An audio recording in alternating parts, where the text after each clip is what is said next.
Assalamualaikum warahmatullahi wabarakatuh. Salam sejahtera buat kita semua. Om Swastiastu, nama budaya, salam kebajikan.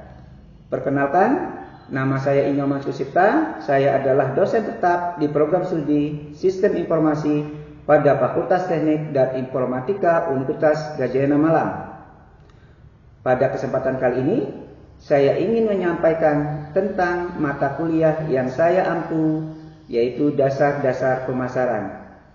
Mata kuliah ini merupakan mata kuliah pilihan memiliki bobot SKS sebesar 3. Mata kuliah ini ditunjukkan untuk mahasiswa Sistem Informasi semester 4 dengan kode mata kuliah KIJ 201. Mata kuliah ini dirancang 16 kali tatap muka dengan rincian 14 kali pertemuan materi dan 2 kali pertemuan UTS dan UAS. Pertemuan UTS dan UAS digantikan dengan tugas proyek 1 dan proyek 2. Mata kuliah ini disampaikan menggunakan metode delivery, interaction, dan assessment.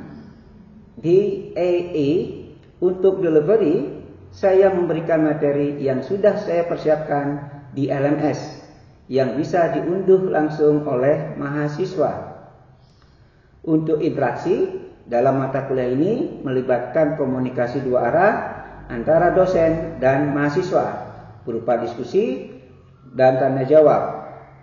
Dan untuk asesmen, dalam proses penilaian berasal dari UAS berupa proyek dengan persentase sebesar 40%. Kemudian UTS yaitu sebesar 25%, kehadiran 15%, tugas individu dan keaktifan sebesar 10%.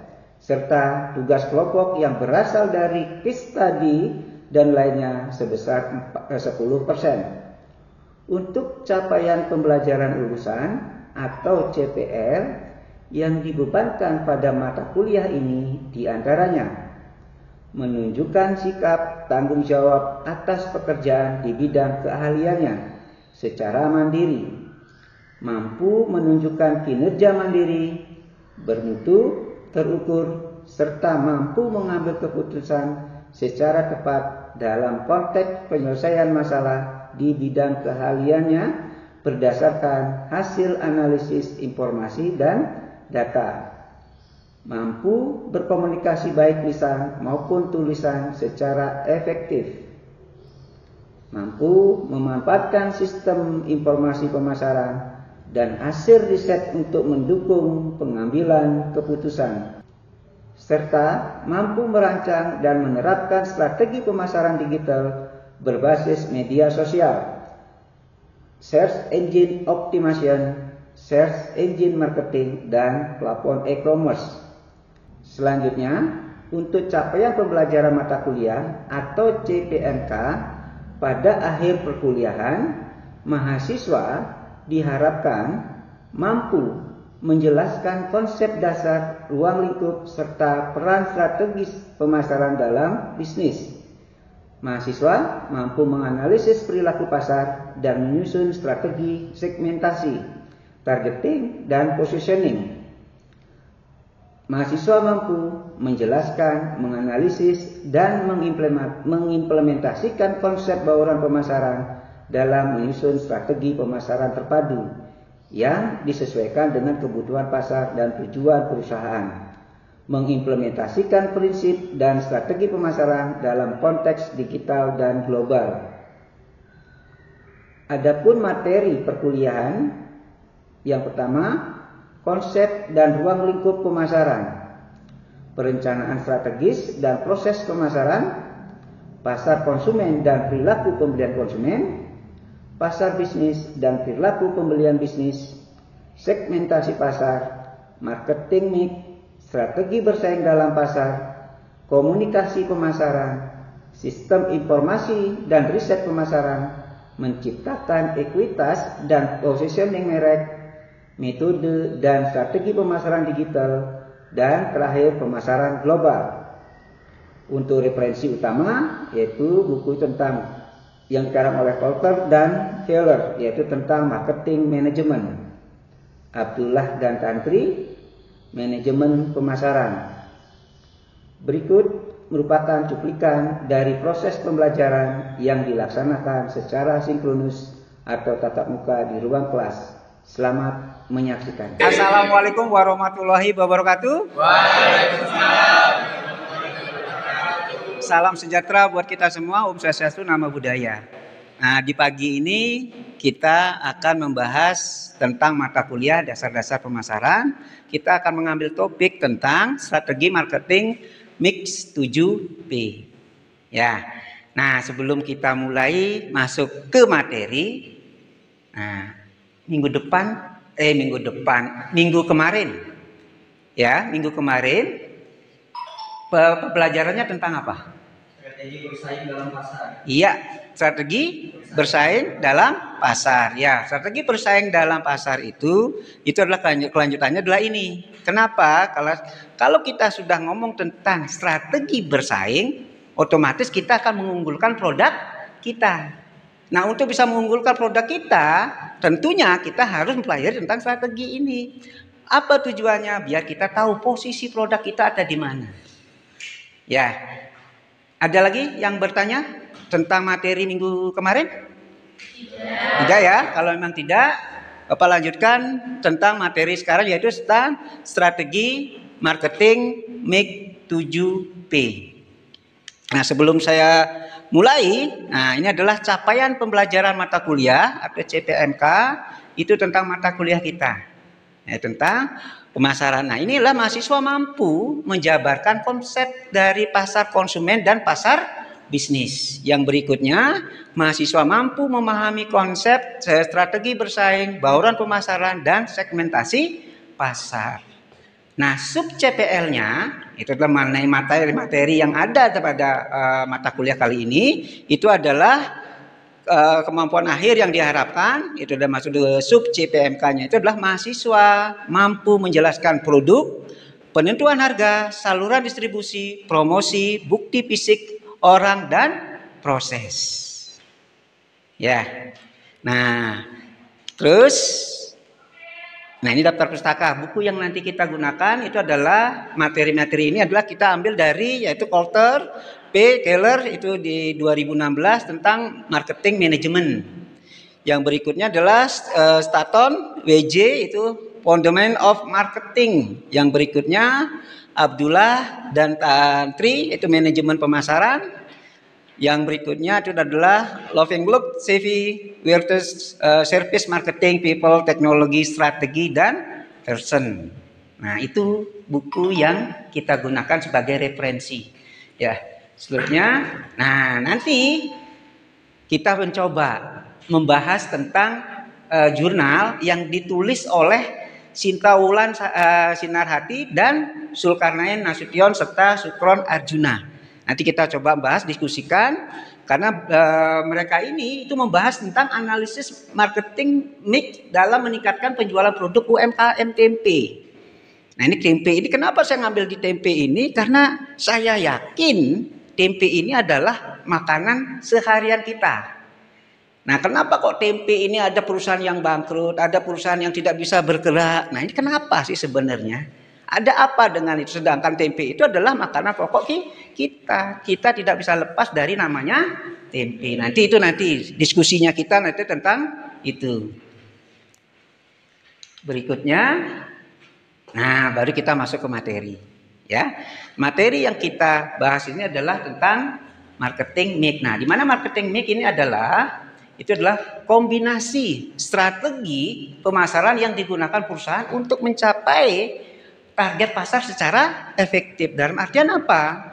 Dengan marketing mix ini diharapkan kita akan mengetahui produk yang nanti kita pasarkan itu di posisi apa sih?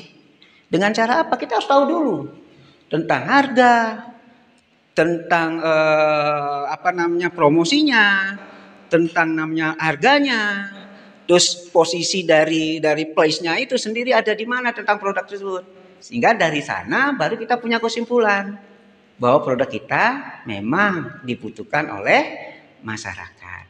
Memang produk kita itu harus sering kita produksi dan sebagainya. Nah, Evolusi itu sebenarnya dari awal kita hanya mengenal yang namanya 4P. Ya, seiring dengan waktu maka ada yang namanya produk jasa. Nah, produk jasa ini ya berbaur dengan produk barang, produk barang, maka muncullah yang namanya 7P ditambah dengan produk price dan promotion.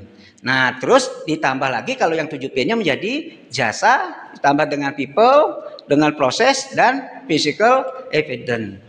Nah, itu nanti tambahannya tentang 4P menjadi 7P. Saya lanjut. Kita masuk ke materi awal yaitu produk. Nah, yaitu apakah itukah produk? Produk itu adalah segala sesuatu yang ditawarkan ke pasar untuk memenuhi kebutuhan dan keinginan konsumen, baik berupa barang fisik maupun jasa. Nah, makanya tadi tambah jadi 7P itu karena apa? Ada yang namanya jasa. Ya. Nah, terus fungsi dari produk dalam marketing ini apa sih?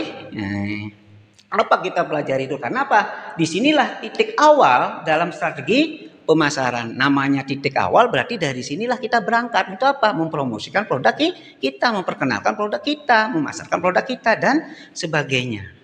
Sehingga produk kita bisa diketahui oleh customer kita. Yang berikutnya menentukan arah elemen lainnya seperti harganya berapa, promosinya kemana, dan distribusinya prosesnya kayak gimana.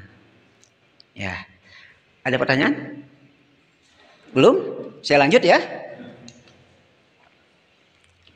Nah, di sini ada unsur dalam strategi produk. Nah, di dalam unsur dalam strategi produk ini itu ada yang namanya kualitas produk.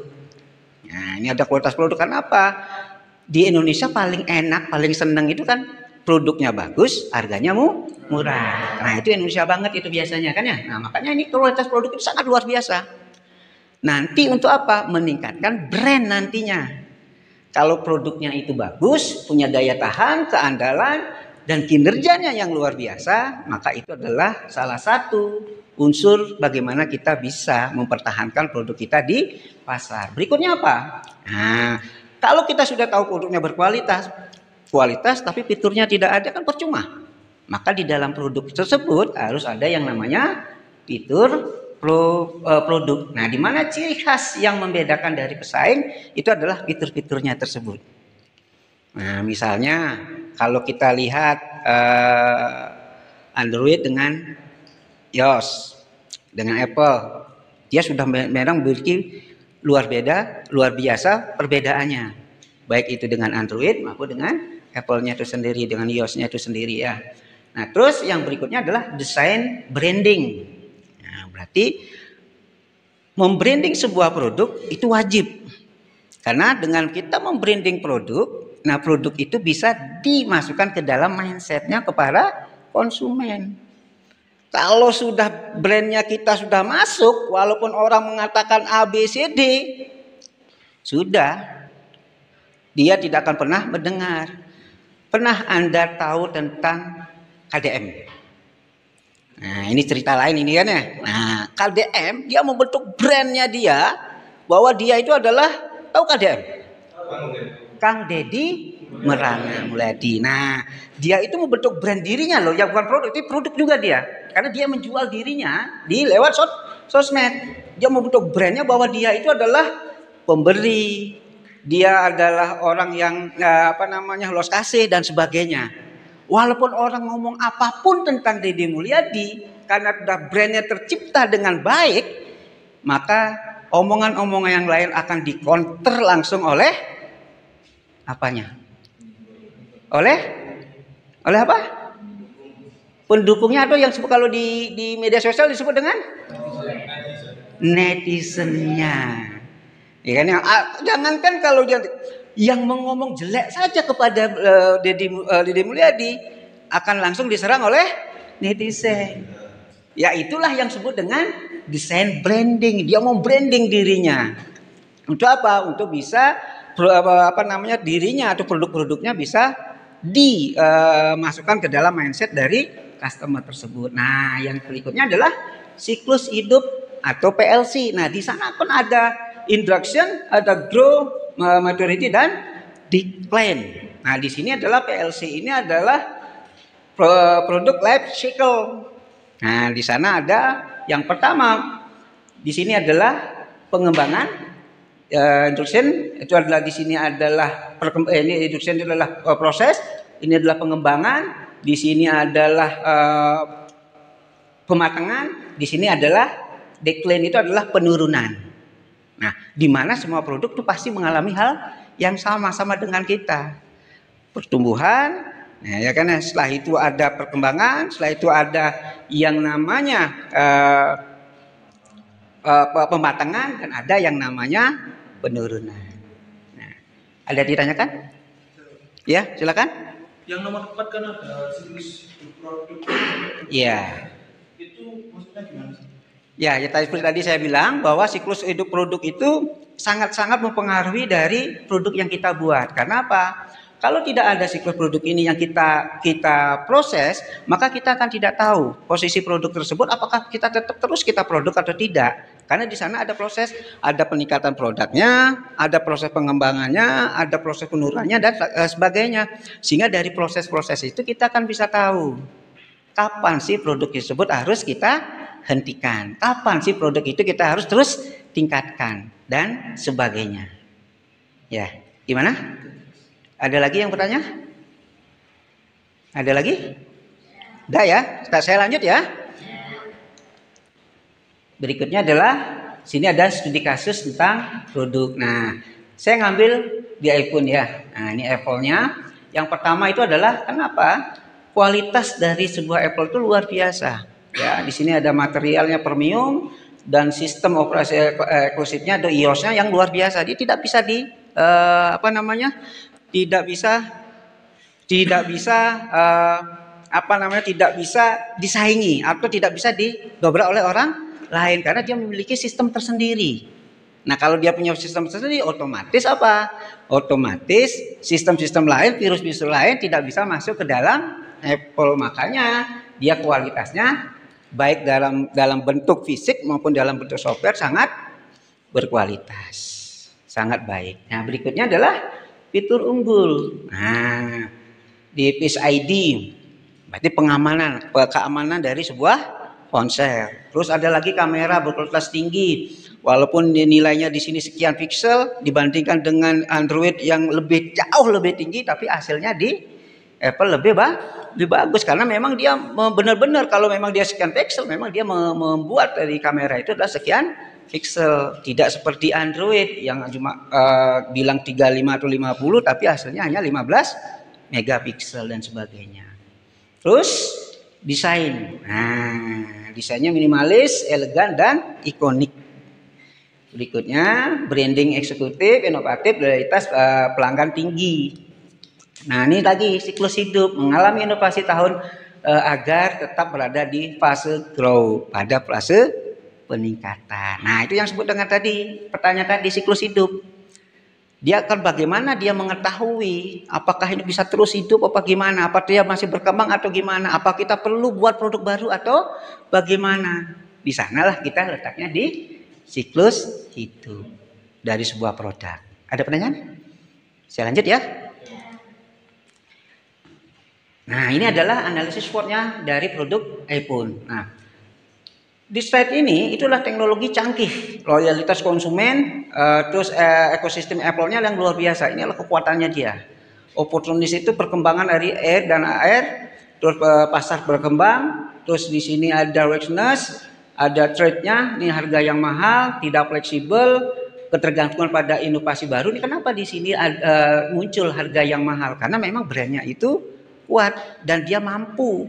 Dengan harga segitu, konsumen itu bisa memiliki produk tersebut, bangga memiliki produk tersebut. Walaupun ini nilai kecil, harganya luar biasa mahalnya, konsumen masih tetap membeli produk tersebut. Sehingga Workness ini tidak terbebani oleh sistem dari iPhone itu sendiri. Apalagi trade-nya ini, dari persaingan ketat dari Android, isu privasi dan regulasi teknologi. Nah, ini adalah proses bagaimana Apple itu bisa memposisikan diri. Ada pertanyaan? Saya Ya. mengingat produk iPhone ini merupakan brand global yang sudah sangat dikenal dengan kualitas produknya yang unggul. Apakah analisis SWOT masih diperlukan untuk perusahaan yang sebesar ini? Jelas, produk apapun kalau sudah masuk ke pasar pasti punya pesaing. Pesaing inilah yang nanti dilihat posisi dari produk kita itu ada di posisi di mana. Apakah kuat, apakah lemah, apakah nanti punya kelemahan yang lebih besar daripada kekuatan kita dan sebagainya. Nah, maka perlu ada analisis SWOT. Untuk apa? Untuk mengetahui. Nah, misalnya seperti ini. Di kekuatan-kekuatan di sini itu dia akan menonjolkan tentang apa? Teknologi yang canggih, loyalitas, ekosistem Apple yang luar biasa, perkembangan AI, AR dan pasar perkembangan. Nah, di kelemahannya itu hanya ada di harga mahal, tidak fleksibel, ketergantungan pada inovasi baru. Nah, dibandingkan dengan siapa? Dengan produk-produk yang lain yang serupa yaitu Android. Tetapi dari sekian ini Apple masih dalam posisi aman, masih posisi enak untuk kenapa? Karena nilai-nilai ini itu sangat memberikan nilai dampak kepada brand, yang nilai dampak kepada customernya bahwa brand tersebut layak untuk dimiliki. Ya, ingat, semua perusahaan, semua pembisnis, semua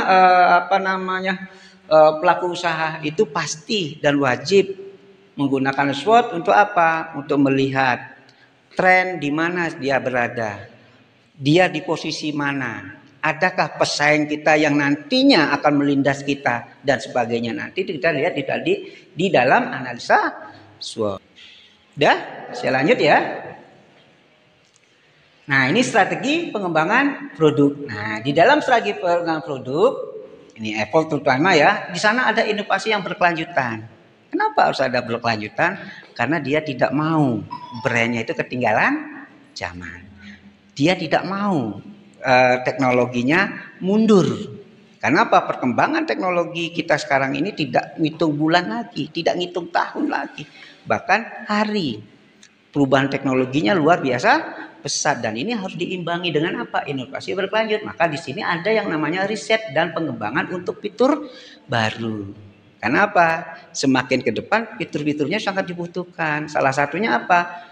Salah satu yang paling terasa itu adalah bagaimana kita tidak usah mengetik, kita hanya ngomong saja. Maka omongan kita sudah langsung ditulis. Nah, itu salah satu teknologi pengembangan dari sebuah produk. Berikutnya ada depresiasi produk. Nah, produk tambahan seperti apa? Depresiasi ini adalah bagaimana dia bisa mengembangkan, membuat produk-produk baru lagi. Nah, untuk apa? Untuk memberikan sugesti kepada customer di brand Apple-nya bahwa memang produk-produk ini tetap berkelanjutan, tidak ada pemberhentian sama sekali. Terus dikembangkan karena ada riset di sana. Setelah itu ada penyesuaian pasar global. Produk yang dirancang sesuai dengan preferensi dari regional dan kebutuhan dari regional itu apa sih? Dia melihat ada riset pasar di sana untuk mengetahui apa sih keinginan dari customer tersebut terhadap produk-produk yang dia pasarkan. Ada pertanyaan? Ya. Saya ingin bertanya terkait bagaimana strategi pengembangan produk seperti inovasi berkelanjutan, diversifikasi produk dan penyesuaian pasar yang diterapkan oleh Apple dalam produk iPhone. Dan apakah langkah-langkah tersebut memberi dampak nyata pada keberhasilan produk mereka? Ya. Nah, dari strategi pengembangan produk ini itu sebenarnya faktor utama. Namanya juga strategi kan ya. Nah, di sanalah perusahaan-perusahaan itu akan membentuk sebuah apa? Inovasi. Karena apa? Dia tidak ingin ketinggalan dari sebuah sistem, tidak ingin ketinggalan dari sebuah teknologi.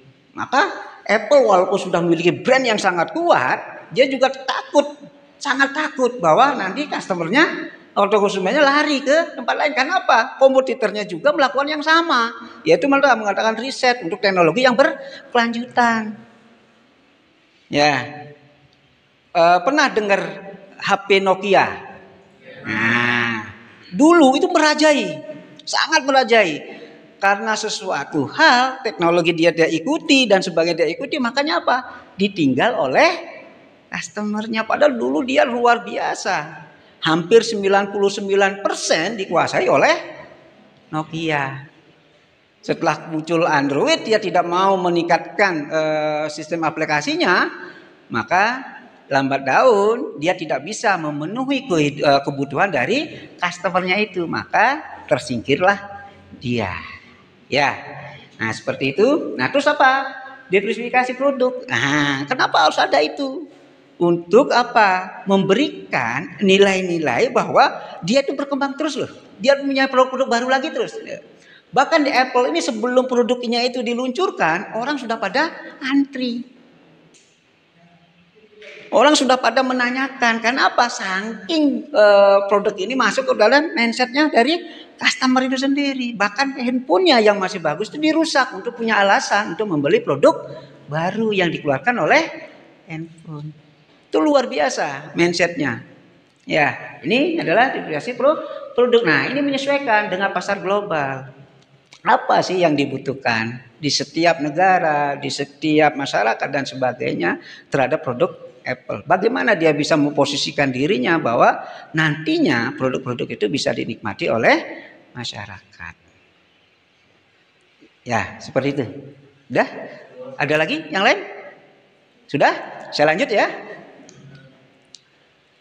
Nah, ini adalah price sekarang masuk ke harga. Ini adalah nilai tukar yang harus dibayar konsumen untuk mendapatkan suatu produk atau layanan. Nah, pentingnya harga dan strategi pemasaran itu menentukan persepsi nilai daripada produk itu sendiri dan mempengaruhi permintaan, pendapatan dan daya saing. Nah, gara-gara harga kita cenderung untuk tidak mau membeli. Gara-gara harga kita beralih ke produk yang lain. Maka harga ini luar biasa. Nah, itu materi yang tadi kita bahas mengenai marketing mix. Nah, untuk persensi ingat di LMS ya. Nah, sudah sudah masuk ke LMS, sudah persensi sudah. Terima kasih. Nah, untuk minggu depan, nah materinya juga saya sudah taruh di LMS. Anda tinggal download saja, pelajari sehingga minggu depan kita bisa diskusi lebih efektif karena Anda tahu tentang materinya. Sekali lagi sebelum saya akhiri, ada pertanyaan? Tidak. Kalau tidak, saya ucapkan terima kasih banyak. Mudah-mudahan minggu depan kita bisa bertemu dengan kondisi yang lebih sehat. Sekali lagi saya ucapkan terima kasih. Saya akhiri. Wassalamualaikum warahmatullahi wabarakatuh. Terima kasih. Demikian deskripsi singkat serta cuplikan video proses pembelajaran. Semoga dapat memberikan gambaran terkait kinerja pengajaran yang saya lakukan. Saya mengucapkan terima kasih kepada seluruh pihak yang telah terlibat, yakni Kemendikti-Saintek melalui Direktorat Jenderal Pendidikan Tinggi, Lembaga Layanan Pendidikan Tinggi Wilayah 7 Jawa Timur, serta seluruh tim sertifikasi dosen SMART tahun 2025. Tidak lupa juga saya ucapkan terima kasih kepada Universitas Gadjayana Malang, seluruh jajaran pimpinan, rekan sejawat dosen, dan rekan-rekan mahasiswa. Semoga menjadi bahan pertimbangan baik dalam proses pengajuan sertifikasi dosen gelombang 1 2025. Terima kasih. Wassalamualaikum warahmatullahi wabarakatuh. Om Santi, Santi, Santi, Om.